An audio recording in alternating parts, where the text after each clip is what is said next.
Hello and welcome to this University of Law podcast. This is our 24 Questions in 2024 series. My name is Jessica Massie and I am joined here by Susana. It's a pleasure to be here. Thank you for having me. Thanks, Susana. So just to get started, it would be great if you could tell us a little bit about yourself, what course you studied and where you studied that. Yep. So my name is Susana. I am a Christian woman. I studied the LLB degree at the University of Law, Bloomsbury campus. I am passionate about women issues, youth issues, and student issues. So that's a little bit about me. Lovely, thank you. And what did you kind of enjoy the most about your course, would you say? I think I enjoyed how mentally stimulating it was. And I think there were lots of interesting cases as well. So I really did enjoy that. And I think another aspect I enjoyed was getting to speak to future lawyers, being in the same class with future lawyers, just hearing how they think and hearing their thoughts on the law. So, yeah. Yeah, I think, law is one of those career paths where learning a bit about lived experience and people's previous experiences can be really helpful. Definitely. So just kicking off with some of our more specific questions. So why did you choose to kind of study at the University of Law, and what sort of attracted you to the course and this institution as an international student? I think prior to coming to the University of Law, I did a bit of research, and I think what stood out for me about the university is the fact that it's a very diverse place, a very diverse institution.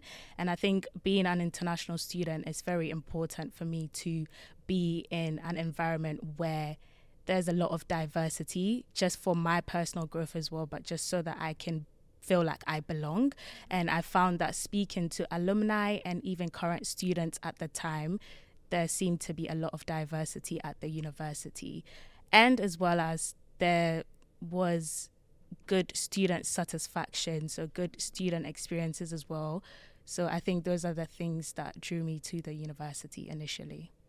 No, definitely. And what would you say that your experience at the university has been like as an international student? I know that's quite an open question, but yeah, what do you think? I think genuinely I've had a good experience as an international student. Initially coming in, I wasn't really sure what to expect. I was a bit scared, I was a bit nervous, anxious, but I think once I came in after my first year, just settling in, there was a lot of different departments that enabled me to settle right in, and the people were lovely as well. So I really did enjoy my time in the university as an international student. Yeah, and I think, something you mentioned there about feeling anxious prior to starting a course. I'm sure a lot of perhaps prospective students who are about to start their journey at the university would really relate to that, definitely. And so during your undergraduate study, you were an international student rep. So what was this role all about? What did you do in this role and how did you become the rep?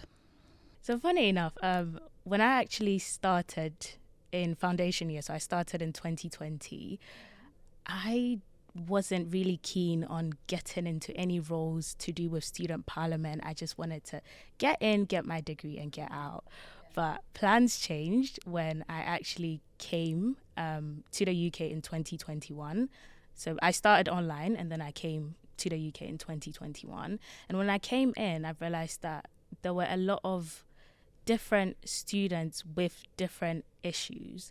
So getting to know all of these students in my classroom, but outside of the classroom as well, in places like student lounges, I was just hearing a lot about student issues and people didn't really know where to go, and so I found myself a lot of the times signposting people to the departments because I knew about the departments at the time. And then I just said, it would really be good to put myself in a position where I can be of much help to these students, in a position where I can better support the students. And so I kind of developed that passion to just help students. And I said I would really like to help international students to integrate into the community. So that was what led me to get into the role. I think there was a follow-up question, but can you remind me of that?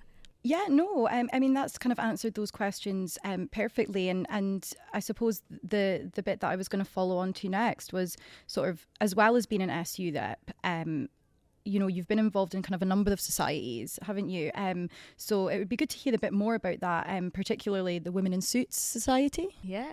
So when I first began my degree in 2020, I remember the first day, which was induction. It was online because of COVID. And I walked into the virtual room, and Helen, who is the National Director of International Student Pathway Programs, she was talking about societies at the university. And I remember I was very anxious, but I said I wanted to find out if there were any women's societies at the time, just so that when I did eventually come into the UK and come in person, I would then, be able to join because I was keen on such a society. So anxiously, I unmuted my mic and I asked Helen if there were any women's societies on campus at the time. And I think what she said to me was, it doesn't seem like there's one, but you're more than welcome to create one.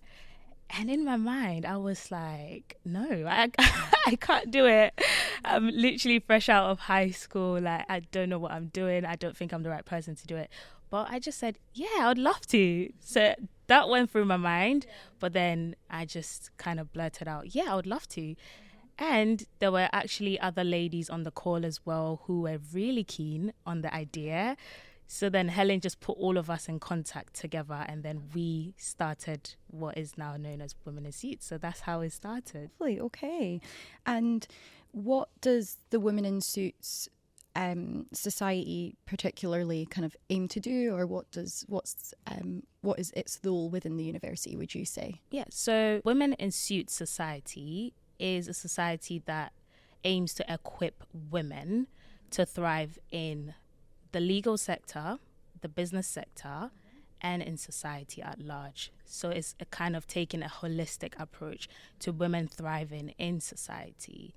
So that's kind of the main fundamental aim of the society. And we've had various amazing events with various legal professionals, business professionals, and even women that are really inspiring as well, just to come and enable us to develop our skills as women to contribute to society. Yeah, I mean, that's really great because we know that, the sort of law career as a career path, it can be really competitive, and we know what it's like working as women. Sometimes that can feel overwhelming in terms of just wanting that support network, and I can imagine your society has done that for a lot of people and been a really supportive environment. Yeah, I'm really glad with the things that we've been able to do. As you said, it can be really hard in the legal sector, but just as women in society, really. So I think doing all of the things we've done, even mentorship programs as well, has been really fruitful for the women, but for the society as well. Yeah, definitely. And as somebody that works in mental health and supports students, I really appreciate the importance of mentorship and having that guidance from somebody else who knows what you're going through. Definitely. That's great to hear about. I believe you're also kind of involved in the Inspire X Society. Yes. If you could tell us a bit about that as well. Yes. So the Inspire X Society was actually started by a student on the Manchester campus of ULaw. The student is a very good friend of mine, Oluwashola. He initially began by partnering with TEDx University of Manchester. So he led the university to partner with TEDx University of Manchester, and that's just how Inspire X began, because that went so well. There were lots of ULaw students in attendance. The students loved it. It brightened up, the community. So he decided to create this global society where Inspire X would be represented in all of the regions where ULaw has campuses, essentially. So that's Inspire X. Yeah, no, I mean, that sounds great. And what has been your sort of involvement with that society then? So Oluwashola, who started the society, he reached out to me to say, Susana, this is my plan. I'm starting a global society and I need regional leads in the various regions. So he wanted me to be a regional lead for the South, which would represent Moorgate, London, I believe, Royal Holloway as well. Yes, to kind of lead events in these areas, to lead partnerships with other TEDx organizers, and to just enhance the student experience at these different campuses. And, I think that's a really good example of, for any perhaps prospective students or people thinking about studying at ULaw, as, the nature of our university, we've got lots of campuses all over. So that's a really nice example of how societies can bring students together from different campuses and build that connection. That's really good to hear. So I believe you're also the co-chair of the International Student Voice Committee. So again, just to hear a little bit about that and how you became co-chair would be great. Yeah. So the International Student Voice Committee was started by Patrick Johnson, who is the Pro-Vice Chancellor for Diversity and Inclusion. And it was also started by Helen, who is the Director of International Student Pathway Programs.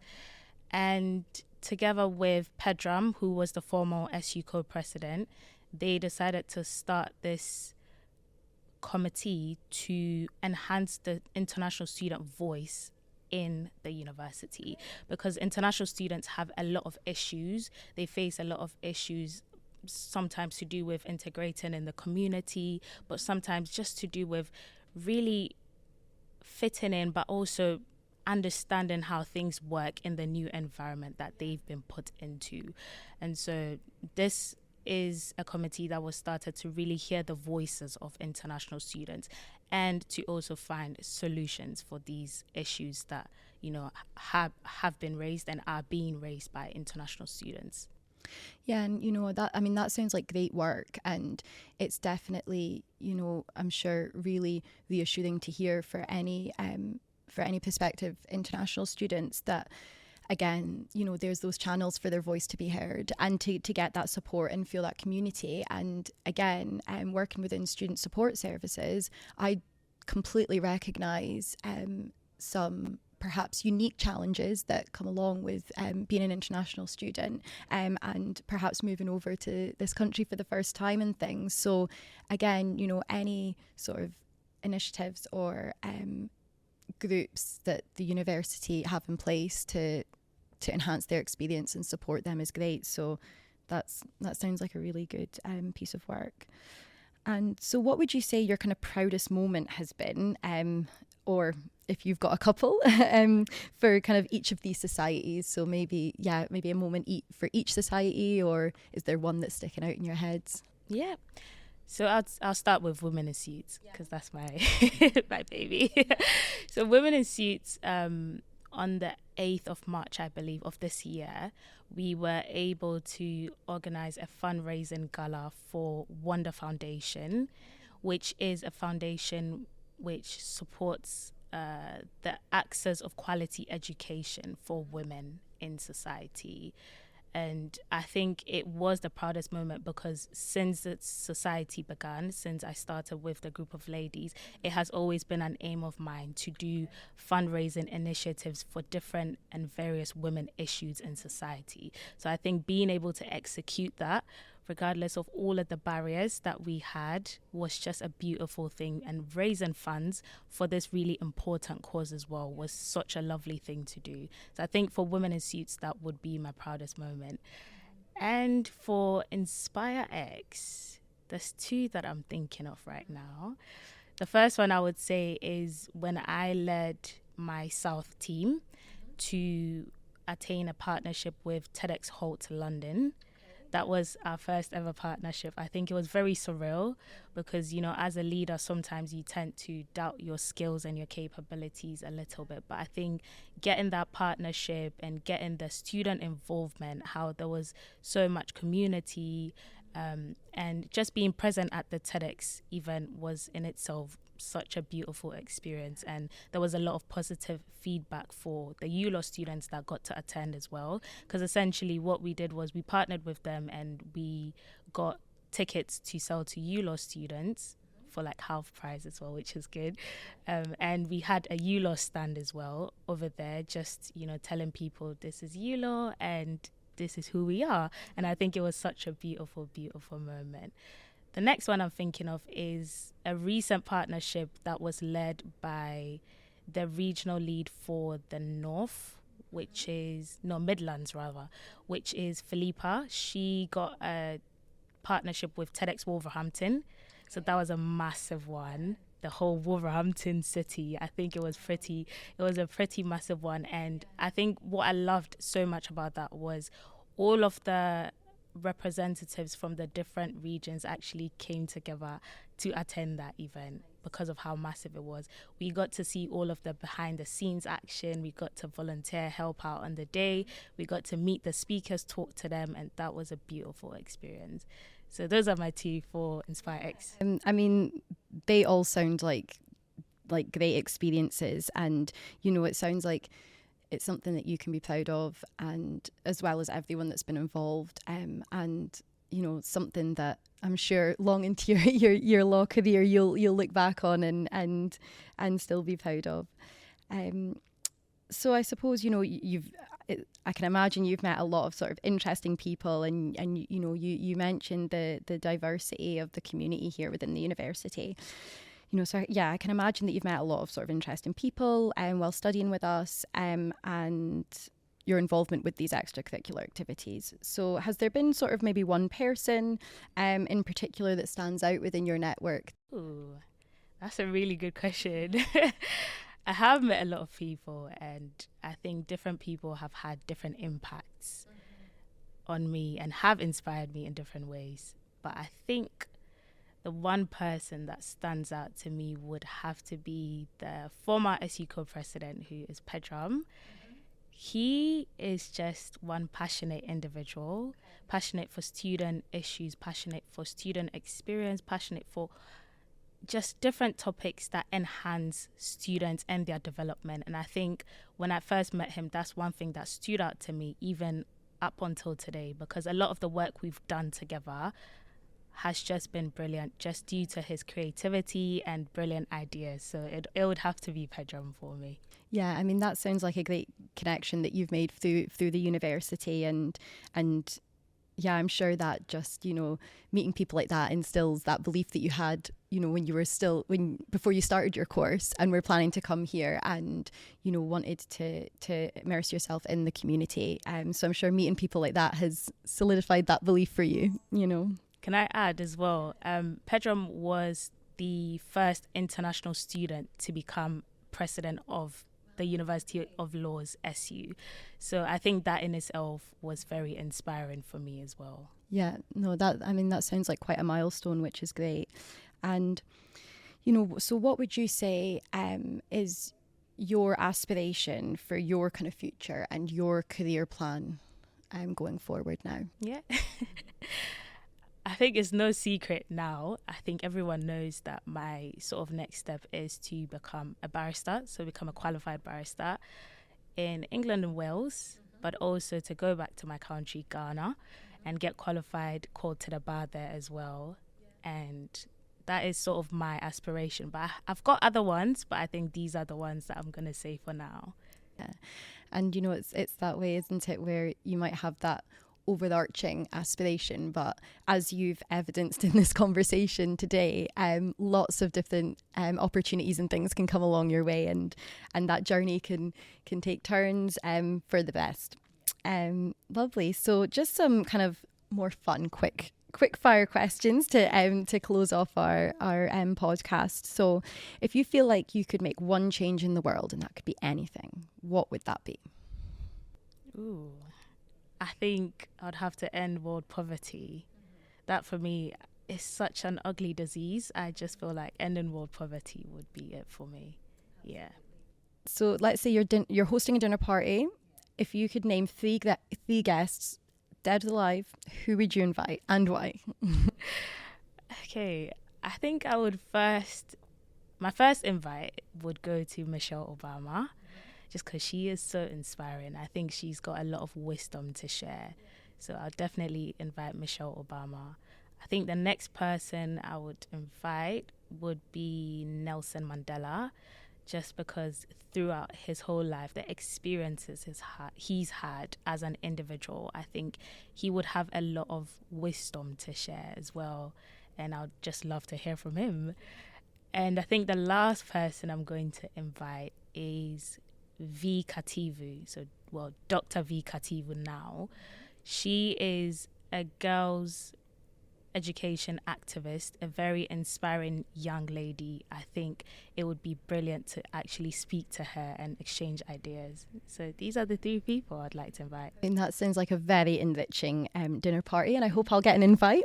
You surely will. And what is your favourite movie? Ooh, it would have to be Passion of Christ. That's my favourite movie. And what about your favourite way to relax? Ironically, it would have to be playing table tennis. That's a very active sport, but I just love playing table tennis to release stress. So yeah, definitely a good stress reliever, isn't it? So if you were stranded on a desert island and you could take 3 items, what would they be? I'll take water because I need water. I'll take my Bible, and I will take my phone just because I need to be in contact with my parents and my loved ones. So yeah, I think that sounds like a good trio. And what is your favourite place to travel, or do you have somewhere you've not travelled yet that you'd like to go? There are a lot of countries on my bucket list, but I think my favourite place to travel would have to be my country, Ghana. I think it's the most beautiful country in the world, in my opinion.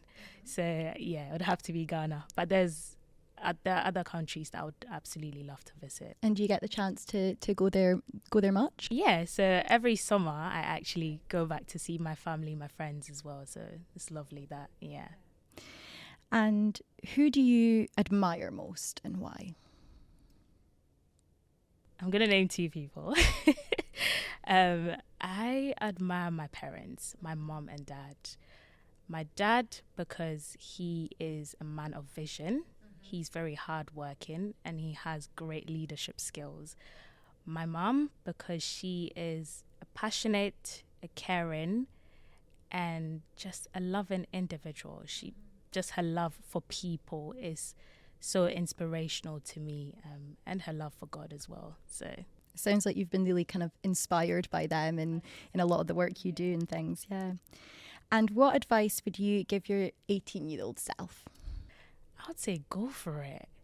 I'd say you've got nothing to lose, but you've got everything to learn. So go for it. Don't let anything stop you. Yeah, no, I think that's great advice. And, you know, it's one of those things where not taking risks can sometimes be, or you know, not making those decisions that those are things that can sometimes change our life for the better. So it's always good to take those opportunities when they come. Yeah. And have fun while you're doing it. And yeah, definitely. And I think a lot of the opportunities that I got as well has been as a result of going for it, even when I was scared, even when I was anxious. And those opened doors to greater opportunities for me. So go for it. And, you know, in this conversation today, we've covered a lot of really kind of brilliant sort of opportunities that you have taken a hold of while you've been studying with us. So it's really great to hear. That's us finished our questions, finished our podcast. It's been great to chat to you, Susana. This has been a really, really great conversation. So thank you so much for joining me today and sharing your experiences. I'm sure a lot of people are going to find this not only really informative, but also see, you know, some of those opportunities that you might think outside the box, you know, to obtain, but are so worth going for. So thank you so much for sharing all of that. Thank you for having me. And can I just, I know we've come to the end, but just to close off by saying, don't let anything limit you, because some people may see being an international student as a limitation, or being a black woman as a limitation, or being a woman as a limitation. There are a lot of limitations that different people have. But if you view that as a limitation, then you're never going to take that step that you need to take to better yourself as an individual. But if you change your mindset and view it as a stepping stone to achieving your goals, you can do it. So, yeah. I think that's a lovely closing statement, and not only inspirational, but also, you know, that's definitely something you've lived by and that we, and we found that out today. So thank you so much for sharing all of that. So that draws our podcast to a close today. Thank you so much for joining us, everybody. If you would like to find out more about our courses and about university and about the University of Law, if you just go to law.ac.uk and you can find out more there. Thanks.